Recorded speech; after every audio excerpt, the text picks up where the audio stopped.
오늘 말씀은 민수기 말씀입니다. 민수기 22장 21절에서 35절까지. 민수기 22장 21절에서 35절까지 말씀입니다. 오늘 말씀을 통해서 저희가 보려고 하는 것은 하나님이 얼핏 볼 때에는 변덕쟁이처럼 보여요. 왜냐하면 이제 어제 저녁에는 발람을 보고 하나님께서 말씀하시죠. 이제 부르러 왔거든 일어나 함께 가라. 이게 이제 하신 말씀이에요. 그래서 너를 부르러 왔거든 일어나 함께 가라. 그러나 내가 내게 이르는 말만 준행할지니라. 이 조건이었거든요. 그런데 조건이었지만 22장 20절에 밤에 발람에게 하나 임하여 이르시되 사람들이 너를 부르러 왔거든 일어나 함께 가라. 이게 22장 앞에 20절의 말씀이에요. 그 밤에는 가라고 했어요. 조건을 거시긴 하셨지만 근데 이 조건이 힌트입니다. 아침에 일어나서 발람이 아침에 일어나서 자기 낙에 이제 일어나서 안장을 지우고 고관들과 함께 가니 이제 가라고 했으니까 이제 가는 거죠. 근데 그가 감으로 하나님이 진노하셨다. 이렇게 말씀하세요. 그러니까 저녁에는 가라고 했다가 아침이 되니까 이제 다음 날 아침이 됐어요. 그래서 그들이 이제 이 고관들이 유숙하고 있었잖아요. 그러고 나서 이제 아침에 가자. 그래서 이제 같이 가는 거예요. 저녁에 가라고 하셨으니까. 근데 아침이 됐는데 그가 감으로 하나님이 진노하셨다. 그리고 여호와의 사자가 그를 막으려고 길에 서니라. 이렇게 말씀하세요. 그러니까 힌트는 무엇이냐면 결국 밤 사이에 어떤 일이 있는 거죠. 이것을 성경에서는 생략하고 있는 것이고 발람이 어제 저녁과 아침에 그가 달라진 거예요. 여기에 이유가 그러면 무엇인가라고 하는 것을 본문 속에서 찾아본다면 그게 35절입니다. 여호와의 사자가 발람에게 이르되 그 사람들과 함께 가라. 내가 내게 이르는 말만 할지니 내가 내게 이르는 말만 말할지니라. 어제 저녁하고 같은 말씀이에요. 발람에게 이르되 그 사람들과 함께 가라. 그런데 내가 내게 이르는 말만 말하라. 이렇게 말씀하시죠. 그러면 저녁하고 같은데 왜 아침에 하나님께서 이렇게 요란하게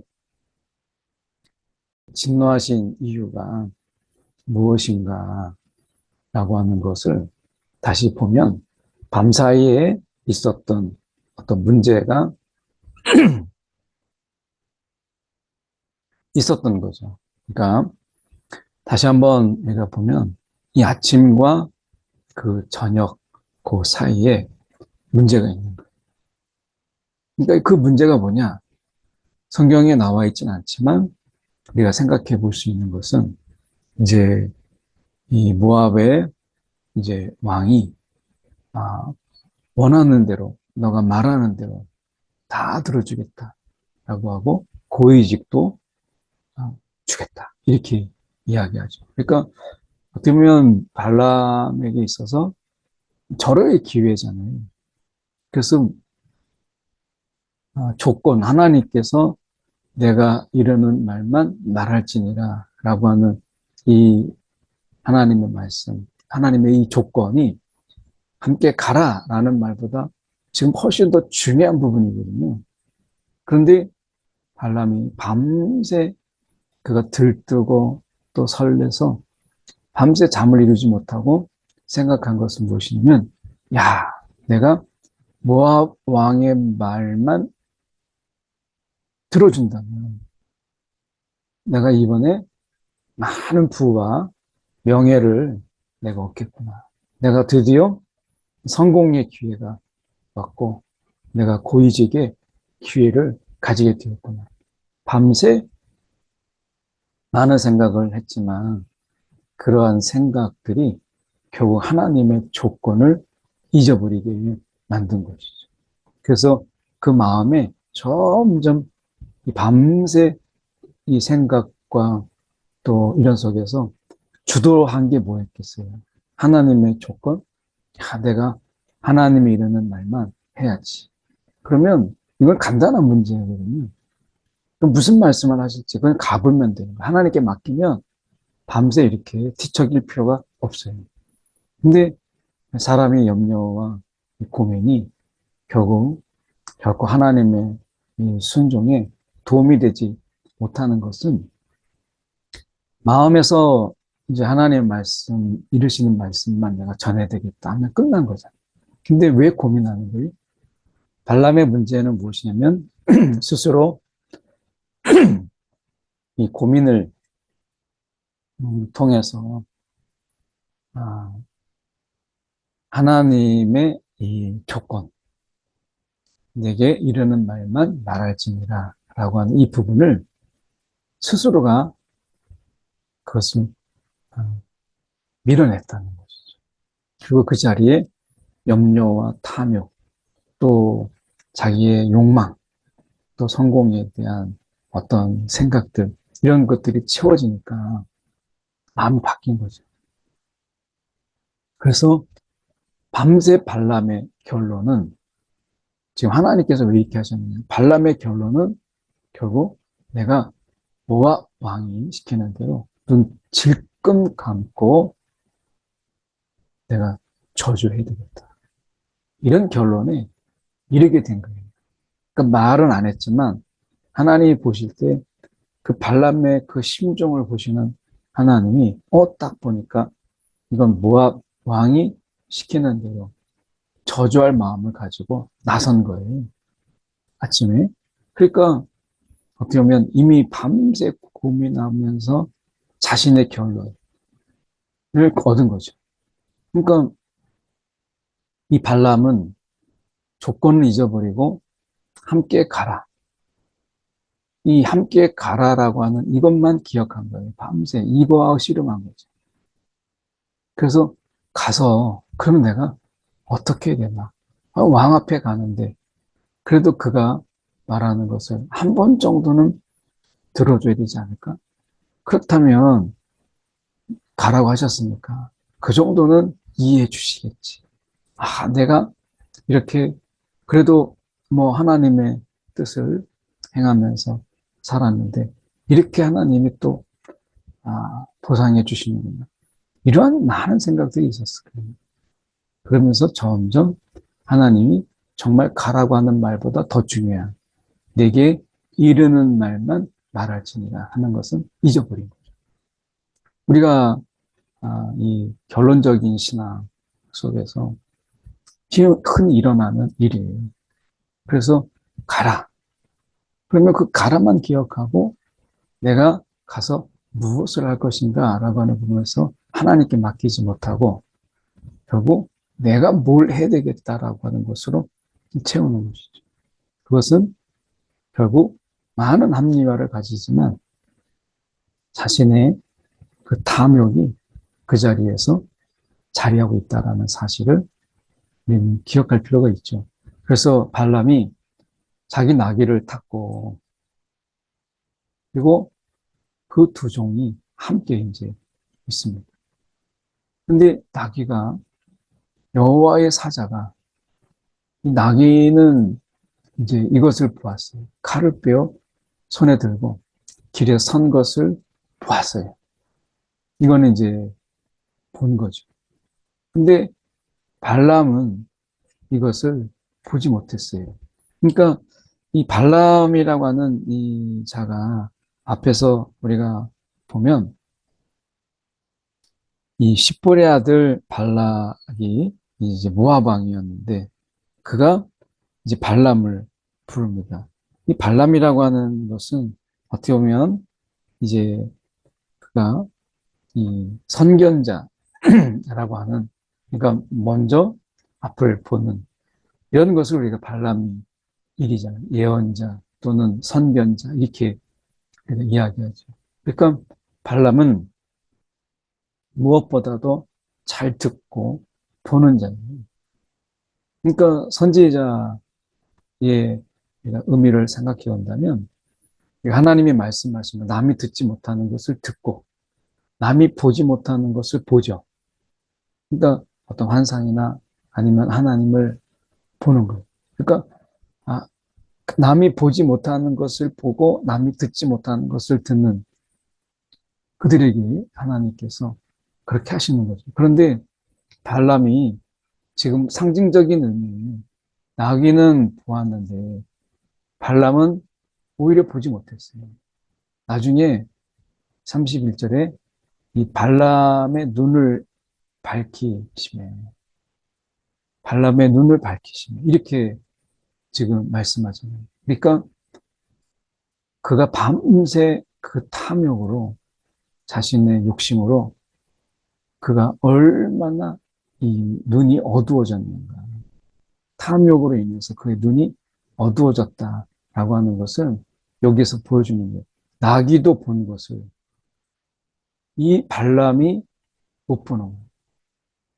그러니까 그만큼 밤새 그의 눈이 어두워졌다. 욕심으로. 이것을 말씀하는 거죠. 그래서 길에서 벗어나 나귀가 갑자기 이제 밭으로 들어가서 막 도망합니다. 그때 발람이 이걸 알지 못하고 길을 벗어났다고 채찍질을 해요. 이게 한 번이고, 그리고 이제 포도원 사이 좁은 길로 들어서서 좌우에는 담이 있더라. 그리고 이것이 이제 발람이 다시 자기 발을 짓누르니까 발람이 다시 채찍질해요. 이게 두 번째. 그리고 이제 더 사자가 다가와서 피할 데가 없는 좁은 곳에서 딱 서게 돼요. 나귀가 이제 여호와의 사자를 보고 바짝 엎드립니다. 발람이 이제 노하여서 갑자기 주저앉아서 엎드리니까 나귀가 이제 그렇게 되니까 노하여서 자기 지팡이로 이번에는 지팡이로 나귀를 때립니다. 이게 이제 세 번째죠. 그래서 두 번째 찍질에 나중에 지팡이로 때리게 됩니다. 너무 화가 나니까. 그래서 하나님이 이렇게 무지한 봐야 될 자가 보지 못하고 눈이 어두워서, 그러니까 이 영적인 눈도 사람의 욕심과 탐욕 또 이런 어떤 정욕이 되면 보지 못하는, 눈이 어두워지고 귀가 막히는 거죠. 그래서 하나님이 하나도 안 되니까 여호와께서 나귀의 나귀의 입을 열어요. 나귀의 입을 여셔서 발람에게 이르죠. 이제 나귀가 내가 도대체 무엇을 하였기에 나를 이같이 세 번이나 때리느냐. 발람이 나귀에게 말하는데 내가 거역했기 때문이다. 이렇게 했습니다. 거역하였기 때문이다. 이 말의 의미가 여기에서 담겨져 있는 거죠. 지금 왜 발람에게 이렇게 하셨겠어요? 하나님이 내가 나를 거역하기 때문이다. 이렇게 말씀하고 있는 거죠. 나귀가 지금 자신이 발람이 하는 그 자신의 이야기가 하나님이 그에게 하시는 이야기라고 하는 것을 알지 못한 거예요. 그러니까 우리가 정말 깨닫지 못할 때 하나님께서 우리 입으로 말하는 그것을 하나님이 말씀하시는 말씀으로 대언하는 일들이 많죠. 이게 지금 그런 경우거든요. 발람에게 하나님께서 말씀하시려고 하는 것을 지금 이 발람이 나귀에게 하고 있는 거예요. 지금 하나님이 그 말씀을 하시고 계시는 것이거든요. 그래서 내가 나를 거역하였기 때문이다. 내 손에 칼이 있었더라면 곧 너를 죽였습니다. 바로 이 말씀이 지금 하나님께서 그에게 말씀합니다. 그래서 보면 눈을 밝히시며 여호와의 사자가 손에 칼을 빼들고 이렇게 말씀하세요. 이 칼을 빼들고 라고 하는 이 부분과 이 보면 내 손에 칼이 있었더라면 너를 죽였으리라. 지금 눈을 열어보니까 하나님이 눈을 열어서 이제 보게 하시니까 여호와의 사자가 손에 칼을 빼들고 이 칼과 이 칼이 손에 칼을 빼들고 손에 칼이 있었다면 굉장히 이제 중복적으로 반복되면서 이 의미가 결국 발람이 하는 이야기가 하나님이 그에게 하시는 말씀이라는 것을 보여주는 것이죠. 그래서 어떨 때는 하나님께서 우리에게 말씀하실 때 나의 입으로 말하는 바로 그 말이 두나 이상인지 알지 못할 때 내가 하는 그 말이 하나님이 지금 나에게 하시고자 하시는 바로 그 말씀일 수 있는 거예요. 그게 이제 발람의 경우였던 거죠. 그래서 지금 하나님이 말씀하시는 게 내가 나를 거역하기 때문이다. 이렇게 말씀합니다. 그러니까 지금 이 거역이라는 것은 뭐냐면 함께 가라 라고 하는 이 부분은 지금 가고 있으니까 함께 가니 이것은 그대로 말씀을 따랐지만 하나님 말씀을 따를 때 중요한 것은 그 행동보다 조건이죠. 조건이 함께 가는 것보다 훨씬 더 중요한 거거든요. 왜냐하면 그것 때문에 가라고 하신 거니까. 근데 밤새 이 발람이 마음으로 지금 행동은 아니지만 마음으로 이미 하나님을 거역하고 있어요. 하나님께서는 발람에게 이 마음의 거역, 행동은 아니지만 이미 마음의 거역에 관한 부분을 하나님은 책명하고 계시는 것이죠. 오늘 우리에게도 마찬가지 아니겠어요?